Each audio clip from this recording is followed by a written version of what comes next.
So once you have your padlock body created, now we're going to start moving on to the shackle. So I'm going to create a new work plane offset from this back. If you notice, this arrow right here is pointed backwards.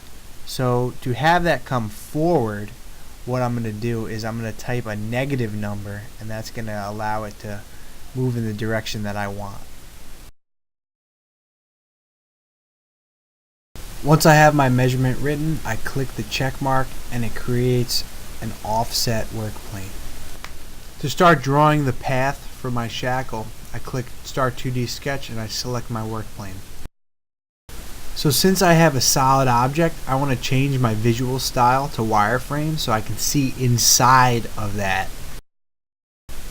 Now I'm ready to go back to Sketch ribbon and start using my tools to draw my shackle. I'm going to use my line tool to find the exact location where the center radius of the top circle is going to be located.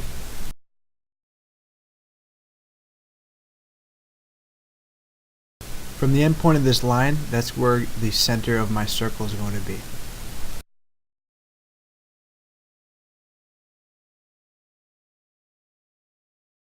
Once I have my circle drawn, I'm going to use my line tool to connect the quadrants down into the center using a straight line on both sides. Now you can go ahead and remove the areas that you do not need. So I don't need this center line and I don't need the bottom half of this circle. So I'm going to use trim. Once I have my line completed, I'm going to go over and I'm going to click Finish Sketch. So now to turn this line into a three-dimensional object, I'm going to use the normal to axis through point. Now if I just click the end point here, it's not going to work. Okay, so I need to go back, I need to select plane. You select your line first, then your end point, and it's going to create a work plane. Now I start a new 2D sketch on that actual work plane right there. I'm going to orbit around so that I could see it, and I'm going to add a circle right at that end point.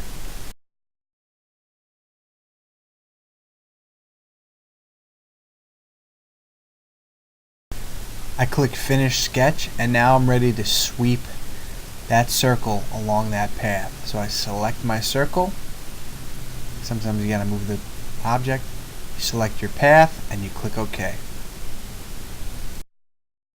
I'm going to change my view back to realistic or shaded with edges, and I'm going to see that here is my completed lock with a shackle. To just clean this object up, I'm going to reduce the visibility of these work planes. So I'm going to go right click and then uncheck the visibility, right? So that it just removes those work planes from view.